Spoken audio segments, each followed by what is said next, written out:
live. Uh, yeah, this is the premiere episode of Talkin Trash with TT, and I am your host, TT. Uh, the format of my channel has changed completely. It's no longer about a squirrel that I found in the wilderness.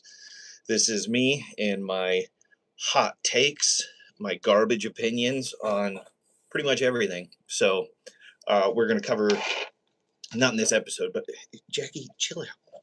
Sorry, cat.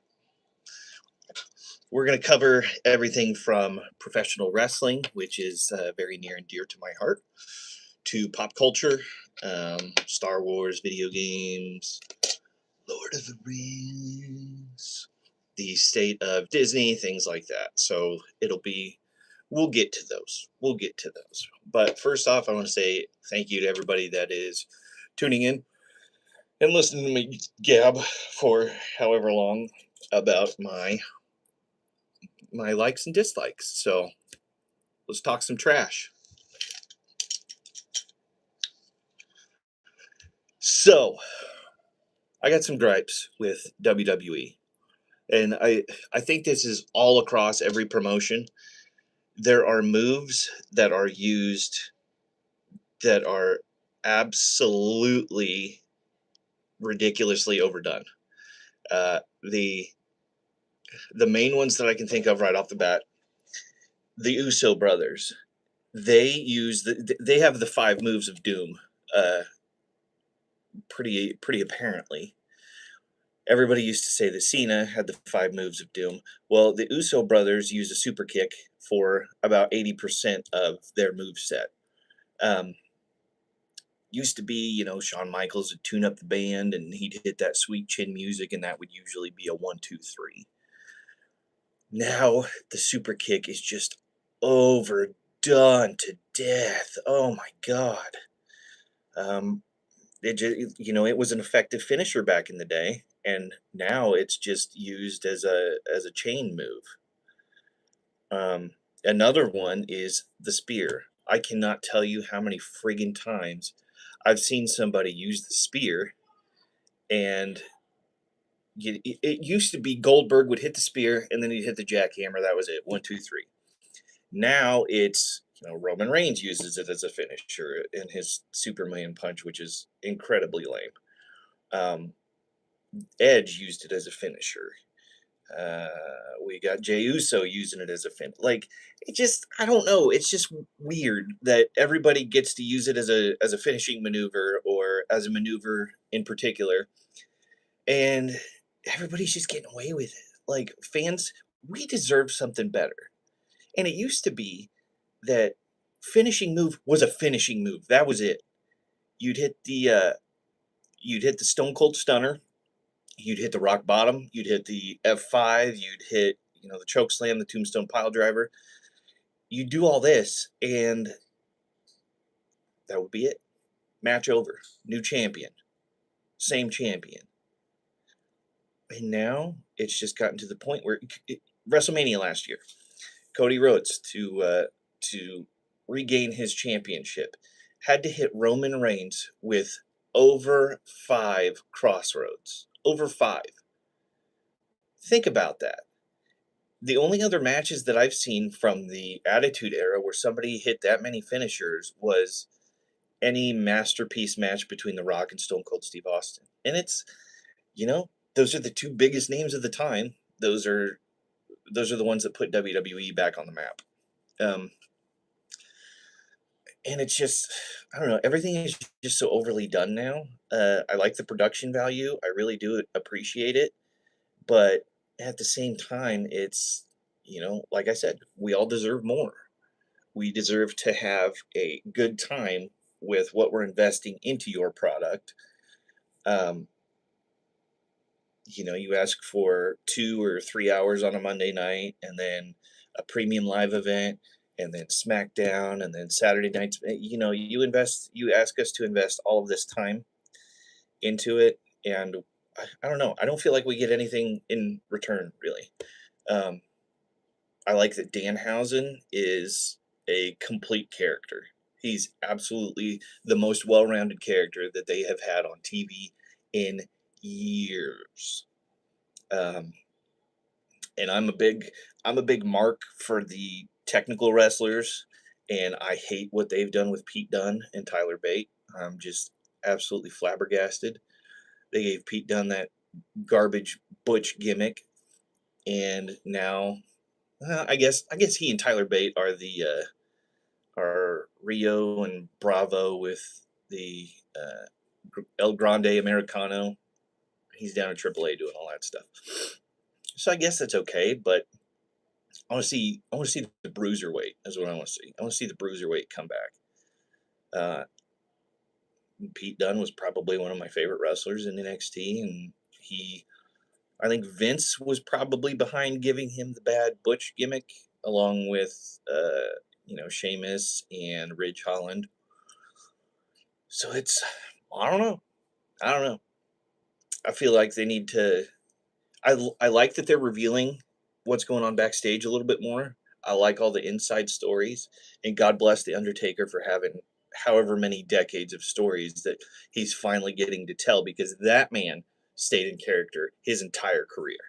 He didn't do interviews, he didn't do any backstage segments where he's revealing, the truth. That was kayfabe, and now kayfabe is completely out the window. Yep, it's true, and it's okay sometimes, but now we've gotten so desensitized to kayfabe that it's like we know all these guys are buddies. We see them banter on social media. We see them like each other's posts. We see them post videos. When I was growing up, it was, back in my day, it we had that suspension of disbelief. The only time that I did not fully believe what I was seeing was I went to a house show in Peoria with my family, and I remember watching Billy Gunn and Big Show get out of the same car, so they rode together, and that blew my mind. I was 13 years old and still believed that everything was real. Excuse me. Still believed everything was real, so that absolutely blew my mind. Um, and I enjoy that they're giving us kind of a peek behind the curtain, but how much is too much, really? You know, we've got Cody Rhodes doing a podcast. We've got Stephanie McMahon doing a podcast. We've got all these other wrestlers doing podcasts and revealing stories. Sometimes maybe maybe you should hold things a little bit closer to the chest and not reveal everything all at once. Um, and I get that Undertaker's allowed to do that now because he's out of the business. He's retired. I believe that we're probably going to see John Cena, AJ Styles, things of that nature, revealing more about who were their favorites to work with, who they were buddies with backstage, yada yada yada, blah blah blah. So I don't know, it's just an information age, and we've all gotten desensitized to, oh well, these guys actually hate each other in the ring. They don't. They don't. They're all buddies. I just want to go back to that era, back to that time where we just believed that they actually hated each other. I was a big Jeff Hardy fan. I believed that he was going to climb that ladder and get that undisputed championship from the Undertaker back in 2002, 2003. It didn't happen. I wanted it to. I believed. It didn't happen. Another thing that I have an issue with is we don't have very many submission finishers anymore. Um, we had Bret Hart with the sharpshooter. We had Dean Malenko with the Texas Cloverleaf. We had He Who Shall Not Be Named with the Crippler Crossface. Saturn had the rings of Saturn. There's just not very many submission holds anymore. And me being a fan of technical wrestling, that's what I want to see. I want to see him, loop a guy in a headlock and then do a drop toe hold and flip him over and give him the sharpshooter, or lock in the ankle lock, or something to that effect. I feel like things used to be a little bit more climactic when it wasn't just pinfall as a finisher. You know, you got the pinfalls, you've got the submissions. I want more submissions. Um, Case in point, WrestleMania 30, Daniel Bryan making Dave Batista tap out. That, that was peak submission. Peak. Now, I don't know. It's just, it's not the same product it was 10 years ago. And for the most part, that's fine. But for people like me that had just gotten back into it, I want to see I want to see more of what I like and not more of what they think they should do. You know, they're doing great with Danhausen. Love every segment he's in. Um, yeah, I don't know what they're thinking these days. Um, I think they do need to hold off on putting a belt on Danhausen. I really do, because I think part of the draw for him is the climb, that ascension to, you know, the Intercontinental Championship or the United States Championship or even the tag team titles.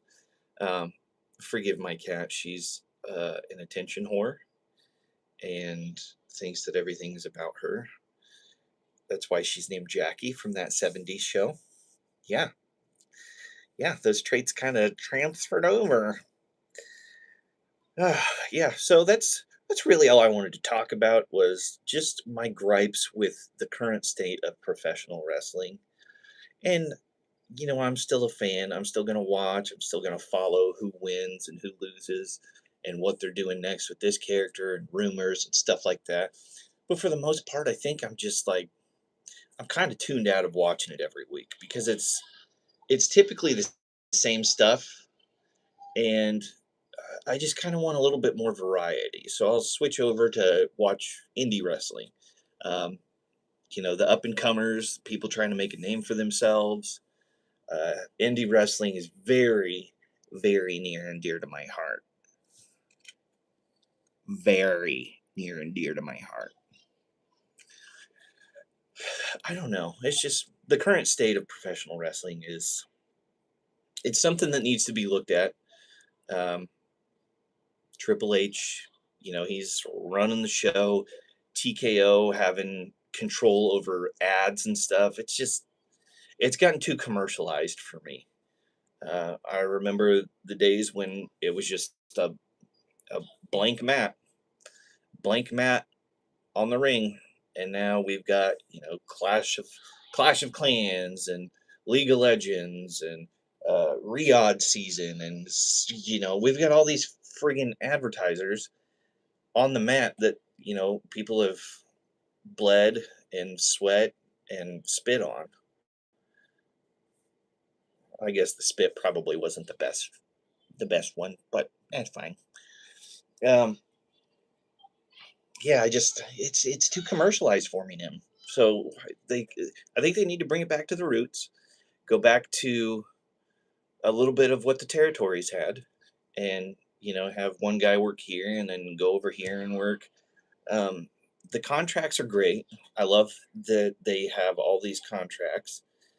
Um, I think WWE is just really missing competition.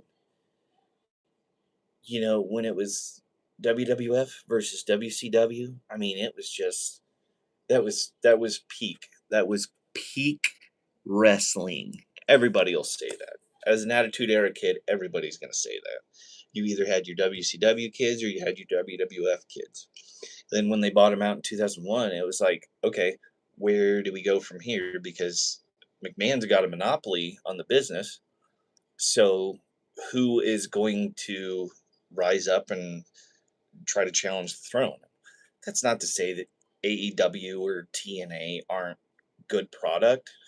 I feel like AEW's a lot more of the spot monkeys.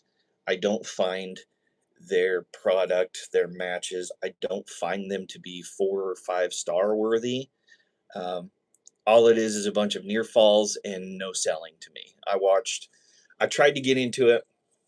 I watched the Young Bucks versus Penta and Ray Phoenix, and the near falls were great. They kept me invested, but the moment that you are 15 to 20 minutes in a match. You guys are all winded. The minute that somebody can actually run all the way across the ring, catty corner, do a flippy thing off the top rope to the outside, and then get up like it was no big deal. Like that's where you kind of lose me. Um, I enjoy the high spots, but when your entire match is a high spot, it's just there's nowhere to go. If you are, oh god, your claws are sharp. If you are just consistently setting that bar here and then trying to raise it with more and more high spots, your entire match is a high spot, and there's no real enthusiasm. There's no, what's the word I'm looking for? Uh, there's no real spectacle because it's like, okay, well, we've seen this a million times. Where where are they going to go with it now? Oh, he just did the same move again. See, wraps back to the finishers. Doing 15 or 16 finishers just to finish a match. It's ridiculous. A finisher should be a finisher. Period. End of story. Back in the 80s, Hulk Hogan, rest in peace. Body slamming Andre the Giant, dropping a leg on him. That was it. 1, 2, 3. That was it. Ultimate Warrior doing his freaking stupid fucking splash. Unfortunately, that was it. Goldberg with the spear and the jackhammer. 1, 2, 3. That was it. And now you just don't get that. I get that every now and again it's okay for somebody to kick out of one finisher, but the second one should do the job. Period. End of story. Um, Stone Cold, like I said, he gave The Rock 3 or 4 stunners in that match at WrestleMania. God, what was it? It was in 2003. WrestleMania 19? Yeah, that sounds about right. WrestleMania 19. Gave him 2 or 3 stunners. Finished the match. But now you have to do, the Usos have to hit their double super kick 18 different times in a match, and then they're still going to kick out on the 19th time. And it's like, what the fuck are we doing, guys? What are we doing? I don't know, there's just no excitement. There's no excitement anymore. Maybe I'm just getting old and crotchety, but, it was just, excuse the children. We have a madhouse right now. My daughter's having a sleepover for her birthday. I am in a house with 7 women, and I want to die. Anyways, I think I'm going to wrap it up. I'm hungry. Need to go grab some grub. Thanks for listening to me bitch about a topic that probably nobody cares about and nobody wants to hear about, but I'm going to do it because I like to talk trash. Bye, everybody.